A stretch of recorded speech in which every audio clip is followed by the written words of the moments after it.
Dare to enter Crow's Quill's books, where tales of forgotten realms and fearless souls come alive. Today's journey, Perigord, chapters 27 to 28, by Mark Lindsay.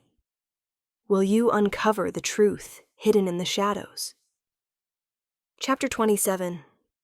Jason and Selene arrived at the library and were surprised to find it closed. That's unusual. I wonder what's up, Selene said. This could be serious, Jason replied, concern etched upon his face. He pulled a key from his pocket and let them in through the front door.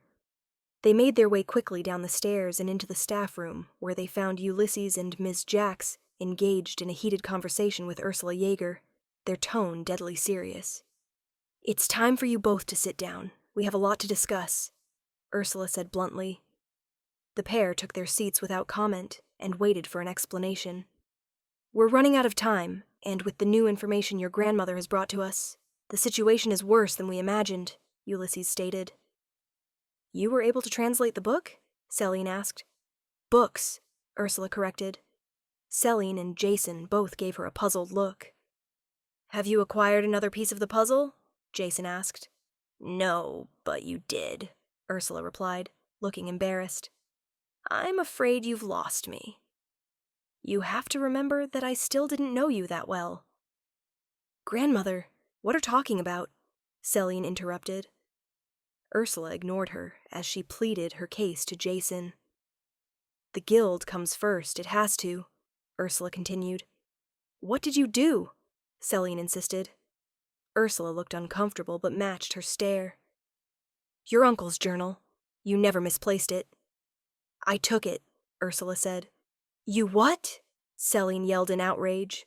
Ursula stood her ground, but the obvious red blush that had crept up her neck, it was clear to all that she was ashamed of her actions. Your uncle was my captain. The items he has in his possession are guild property. All I can say is I'm sorry for my deception, Ursula said, emotion cracking her voice, her eyes brimming red. I can't believe you would do this under our noses, Selene fumed. Jason put a hand on her shoulder, but she shrugged it off. Selene, it's okay. Jason tried to placate her. Selene looked at him in confused anger. How can you defend her? Hey, I'm not entirely happy with this situation, but I'm sure she had her reasons, Jason said. No, it's not good enough. She probably did it while you were sleeping, sneaking in like a thief in the night. It's creepy and cowardly and just plain wrong, Selene ranted. We don't have time for this, Ulysses said, exasperated. He was completely ignored by the pair. Who are you anyway? Selene said, looking at her grandmother with disgust. Ulysses stepped forward with raised hands between the two women. Ursula, Selene, you need to put aside your family issues for the moment so we can get to the heart of the real issue, Ulysses said bluntly. This seemed to snap the two from their standoff. You're right, Ulysses. This is something we can discuss later at home in private, Selene snapped, glaring at her grandmother. The procurement of my uncle's journal aside, what have you found that's so urgent, Miss Jaeger? Jason asked. Ursula looked toward Ulysses, who gave her a curt nod to continue. First up, Jason, let me apologize, Ursula said. He was about to wave her off, but she shook her head. I did what I did out of necessity, nothing more. But the more I have got to know you, and the influence you have had over my granddaughter, I have found you to be a rather upstanding young man. So, maybe over time, you can forgive me, Ursula added. Jason nodded. He was still annoyed by her actions, but also pleased by her praises. I understand we all have information, patchy as it may be, concerning the Harvest Festival. The information I have been able to glean from Jason's books indicates the townsfolk are attempting to perform a ceremony that Heinrich Perigord started 200 years ago, Ursula said. Yeah, we kind of figured that part out. He wants to turn his devotees into superhuman beasts that only he can control. Selene said defiantly. Ursula ignored the outburst. No, not entirely. It's not his plan to turn his devotees. No, Perigord will be conducting the ceremony with plans of turning the entire town, Ursula stated. You can't be serious, Jason asked, shocked. I'd believe it, Jason. Perigord was a sick man. He's capable of anything, Ulysses added. So, I've been told. Imagine thousands of creatures, virtually immune to disease and injury, with strength, speed, and endurance 100 times greater than any human swarming over the planet, Ursula replied. Jason and Selene looked on in shock. With Heinrich controlling them, it would be a massacre on a global scale, Jason whispered. Global genocide, Ulysses agreed. How can we stop him? Selene asked. We first need to know how he intends to conduct the ceremony and what elements he may require, Ursula said. I think I can help in that department. Or rather, Jason already has, Ulysses answered. Jason gave him a quizzical look in return. The photographic evidence you both took from the realty the other night details the ceremony, Ulysses said. Why do I feel like a butt is coming? Well, for starters, there is one key component that would be impossible for Perigord to procure. What would that be? Ursula asked urgently. The Gjallarhorn, Ulysses said. Impossible, it's only a myth, Ursula shot back flatly.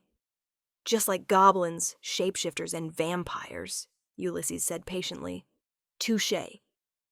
Wait, hold it, vampires are real, Jason said, astonished. Not now, Jason, Ulysses admonished. Jason appeared embarrassed by his outburst and looked sheepishly at Selene, who ignored him, her attention on the conversation between Ulysses and Ursula. The horn was given its current name by the Vikings, who believed that Heimdall would blow the horn, signifying Ragnarok, the end of the world. But the horn predates this by tens of thousands of years when it was first brought to this planet, Ulysses said to the group. Who brought it? Jason said, totally consumed by the tale.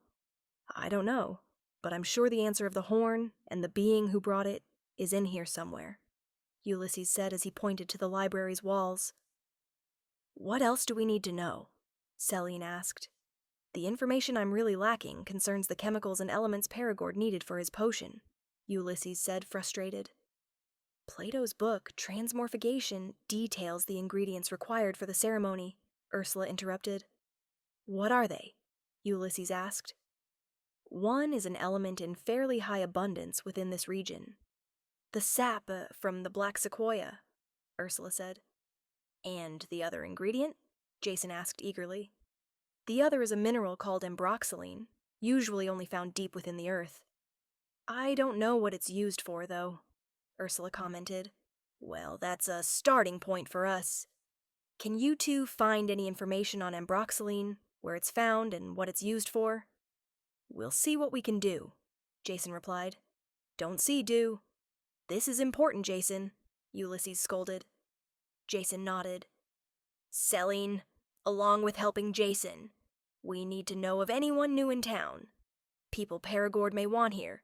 People here to assist him somehow in the ceremony, Ulysses continued. What about Onyx and Strix? Selene replied. They're the muscle.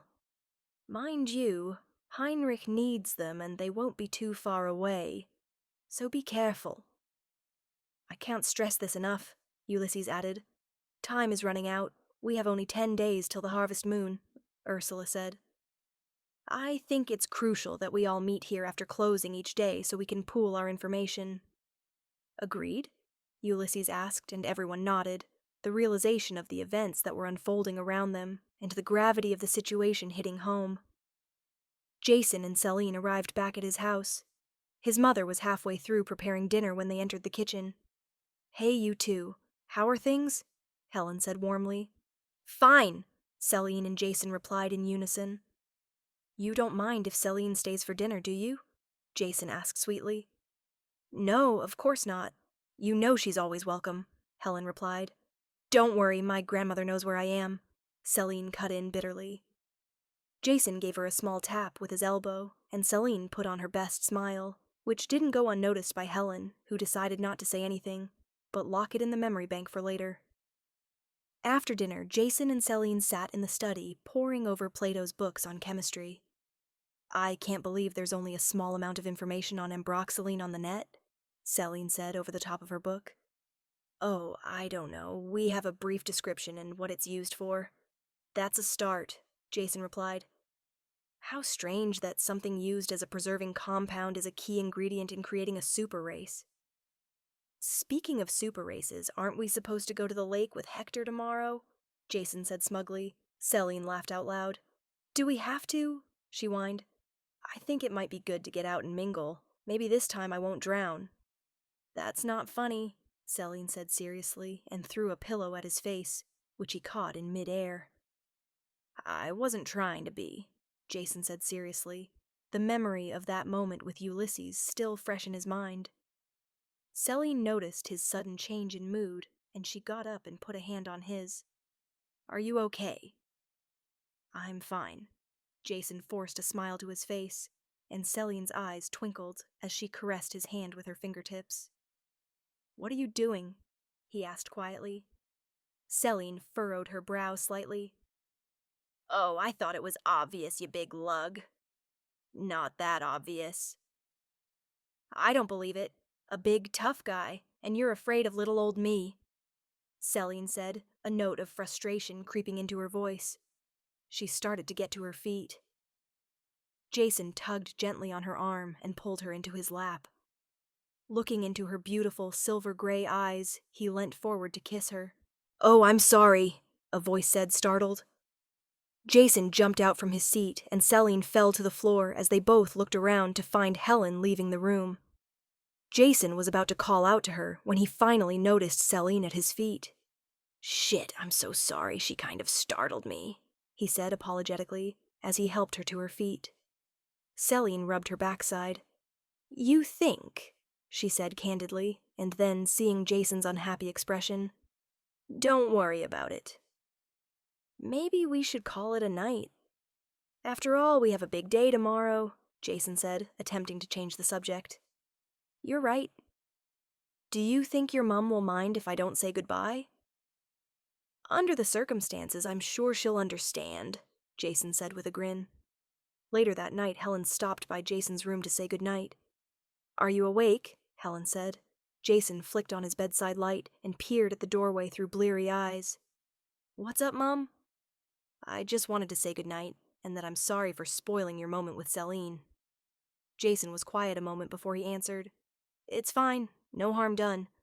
But promise me you won't be acting all funny the next time you see her, okay? I promise.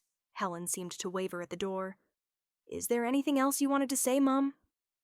Jason, Selene is a great girl, but promise me you'll take it easy, okay? Is this the sex thing you're worried about? Yes and no. I don't want to see either of you hurt. Remember, you don't have to rush things. I wish, Jason muttered. What was that? Nothing. Point taken. I promise to take things nice and slow. Happy? Yes. Now get some sleep. And without another word, Helen switched the light off and closed the door. Chapter 28. Despite the fact it was a Saturday, Jason had set his alarm early and crawled out of bed. The mornings had been getting colder, but Jason found the weather no longer bothered him as his body regulated his temperature automatically. The alien clothing that Ulysses had given him also worked to protect him from the elements. It also freaked him out a little, the way it responded to his thoughts. This morning, however, he was glad he had it. Sneaking downstairs, Jason let himself out through the back door and ducked into the shadows. After looking around and ensuring he was alone, Jason concentrated and transformed his body into that of a dog. The changes were occurring more easily each time, and as Jason practiced, he found he was getting better at cataloging the process, taking nothing more than concentrating on a memory. He bolted through the streets in his dog form, wearing a small backpack. The freedom of anonymity in this simple guise was exhilarating. The still of the early morning allowed him to stretch his senses. His hearing and smell picked up the wildlife around him. His vision allowed him to see in the dark. Jason ran for a while, jumping through shrubs and over bushes, chasing cats and peeing on the occasional car. He then remembered why he had come out in the first place. Selene stirred in her sleep, then sat upright in her bed as she heard a noise from outside her window. She made her way over with a torch from her bedside. Whisking the curtain aside, she focused the beam on the ground below. Dressed in jeans and hoodie stood Jason, his hand raised to shield his eyes from her torchlight. She quietly opened the window. "Hey, I thought you might like to come for a ride," Jason said with a grin. "But before you come, put this on," Jason added. Before she could respond, he tossed a small parcel in through the open window. "What's this?" Selene said, puzzled. "Do you even have to ask?" Jason replied. Selene thought it over for a second, then let out a little squeal, quickly slapping a hand over her mouth to muffle the noise. "Oh my God, you didn't? You did! This is so cool!" Selene rambled. "Hurry up and get changed," Jason said, waving her away. Selene disappeared out of sight into her room. Jason paced outside, waiting anxiously for Selene to appear. He was just about to call out to her when a dark figure leapt from the window and landed like a cat in a crouched position a few feet from him. Selene slowly got to her feet. She was now dressed in tight black leather pants, matching knee-high boots, and a long, flowing black leather jacket. "Whoa!" was all Jason could get out. Selene smiled in response. "Damn straight. So where's this ride you promised me?" "Stand back. This is about to get spectacular," Jason announced. Selene took a couple of paces back, just as Jason transformed before her. A large black shape at first. The dark of the early morning partly obscured his form, until he got to his feet. All four of them. Selene looked on with wide eyes at the beast before her. A magnificent black stallion, complete with giant black feathered wings. Selene climbed onto the stallion's back, and without thinking, leaned forward and ran her fingers through his thick mane. Jason blew a raspberry and flared his nostrils. Selene snatched back her hand and blushed, realizing the intimate action she had performed on him. The stallion beat its wings and began to climb towards the sky. Selene was thrown forward from the sudden movement as she clung desperately to the stallion's neck. Jason gave a mighty flap of his wings, and the stallion exploded upward to the heavens. Selene let out a gasp of excitement as they took off. Jason's flight path took them directly up into the cloud-filled sky. The air felt damp and cool. Selene's new clothing changed subtly in response to the cooler air. The leather thickened, providing her with more warmth and greater protection from the elements. Once they had reached an altitude where Jason was fairly certain they could no longer be visible to the town's residents, he leveled out and hovered within the cloud. They were still able to view the valley below, but were given ample camouflage at the same time. "This is freaking awesome!" Selene screamed out. Jason neighed in response. "If only we could talk," Selene was interrupted as the collar on her jacket grew, creeping up and spreading over her ears. She panicked and attempted to pull the alien material from her head when she heard Jason's voice. "Don't fight it. I'm sure it's not trying to hurt you," Jason soothed. "Hey, I can hear you." "That's what the jacket's doing on your ears. It's acting as a universal translator." "This is so cool," Selene gushed. "You haven't seen anything yet." "Hold on," Jason replied. Selene gripped the stallion's mane tightly, just as they went into a steep nosedive. Despite the fact that she had been expecting something, her eyes went wide, and she squealed in exhilaration and fear. They plummeted down sharply. The view of the valley in the dawn was like a dark blur. Selene could see the ground approaching, getting closer and closer. Her heart was beating rapidly as they continued to fall. She started to see the tops of the trees as her grip tightened on the stallion's mane. "Jason, pull up! Pull up, now!" Selene screamed frantically. At the very last minute, Jason pulled up and skimmed across the tops of the trees. Selene let out deep breath and relaxed her grip slightly with one hand and slapped the stallion's neck with the other. "That was too close! I nearly wet myself." "Ew, that would have been gross." "You would have deserved it too, scaring me like that." "Hey, I was in full control the entire time," Jason shot back. "I know. but it was still pretty scary. "I'm sorry, I just thought a little fright, and you might hug a little tighter," Jason said candidly. Selene smiled despite herself. "Hey, if that's what you want, all you have to do is ask." "Maybe I will," Jason whispered. The pair flew near the lake, but detoured away when they could see lights coming from the east side. "What do you think that is?" Jason asked. "I don't know. Probably just some locals going fishing." "You don't think they saw us, do you?" "Nah, it's still pretty dark and we were fairly quiet." "I think so too. I promised Ulysses that I would act responsibly and remain out of sight," Jason said soberly. "Yeah, I'd imagine he wouldn't be too impressed if there were regular sightings of mythical creatures soaring across the skies," Selene replied. "It does go against the whole idea of being covert, doesn't it?" Jason said as they started to descend to the outskirts of the forest. "Is everything all right?" Selene asked, concerned. "Yeah, fine. I just thought we'd land somewhere without the possibility of prying eyes catching us." "Good idea.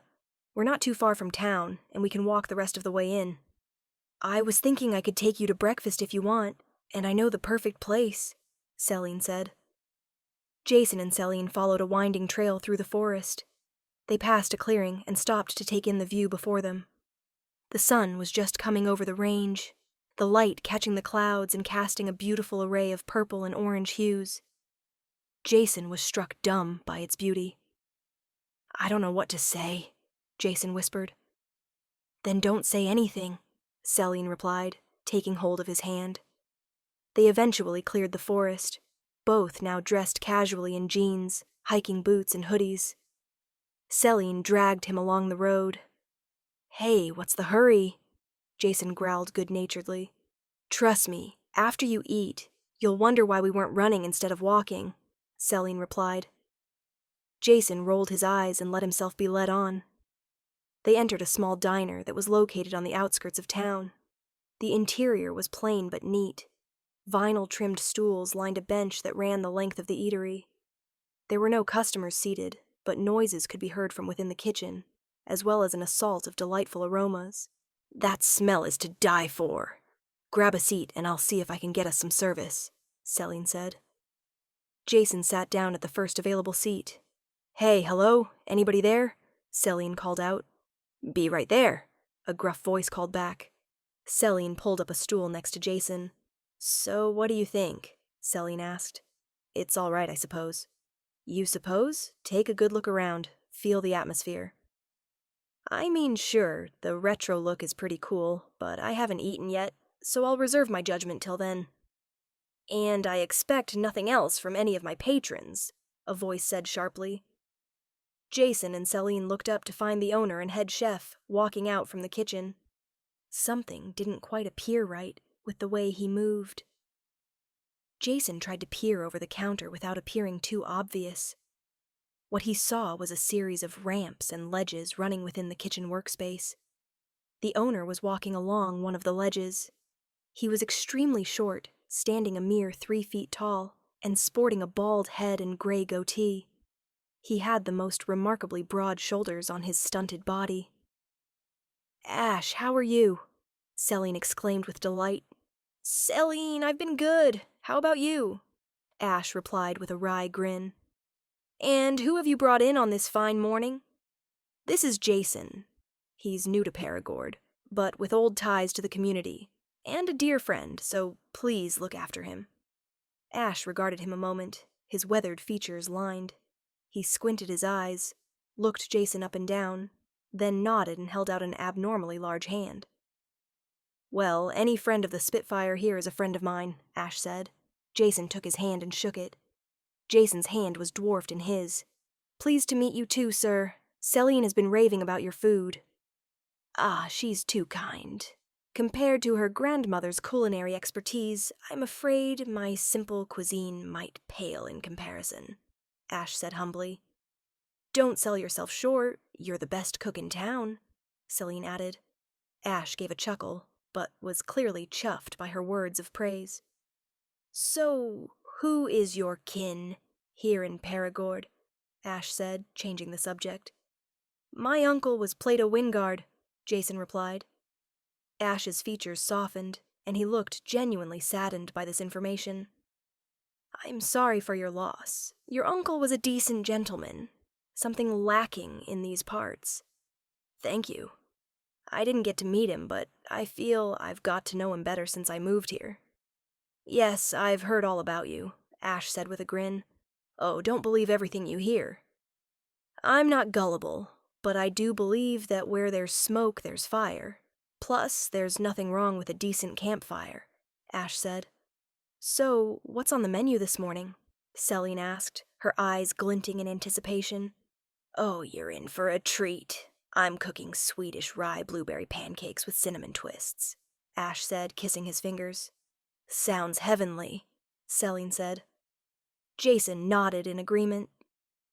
Well, why don't you put some tunes on and I'll get your meals ready? They're just about done. I personally guarantee you'll love them, Ash said. Without another word, he disappeared into the kitchen nimbly, moving along the runs built behind the counters like a mountain goat. Selene hopped down from her stool and walked over to the jukebox. It was an old 1947 Wurlitzer, beautifully lit with colored lights. It looked as if it had been recently cleaned as the glass sparkled and surfaces shone. After a short deliberation, Selene fed some change into the coin slot, then pressed in her selection.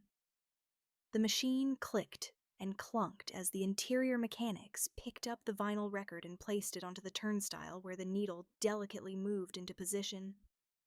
Selene walked back over to Jason as the textured sound of the needle on vinyl filtered through the speakers, followed by the earthy sound of a guitar. Selene climbed back onto her stool and faced Jason. This is different. What's it called? Jason asked. It's called Kind-Hearted Woman Blues by Robert Johnson. Why do I know that name? Jason asked. He's probably one of the most famous names in blues. You probably heard of the musician who went to a crossroad and sold his soul to the devil? Selene explained. That's him. Yep, that's him. Just then, Ash returned, bearing a large tray containing 2 plates of blueberry pancakes and a side order of cinnamon twists. It was both visually and aromatically arresting. Jason could feel his hunger double instantly. Would you like some coffee as well? It's a Rwandan blend. Very nice. Both Selene and Jason nodded. Great, Ash said and poured them each a steamy cup of the dark roasted coffee. Well, I've got to start organizing lunch. Please enjoy, Ash said and disappeared back into the kitchen. Thank you, Jason called out and was met with the sounds of a whisk on a metal bowl. Very efficient, isn't he? Jason remarked. Yeah, he's in the zone when he's here. You might not believe this, but he's a very talented dancer and quite popular with the ladies around here. I wouldn't doubt it at all. A man who owns his own business can cook and dance. What's not to love? Jason said with a grin.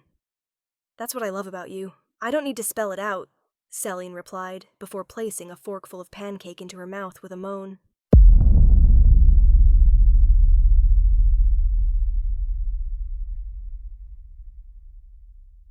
That seals today's tale in shadows. We hope Perigord has drawn you deeper into its enigma. Return soon to Crow's Quill's books, where the next chapter awaits, whispering secrets yet untold.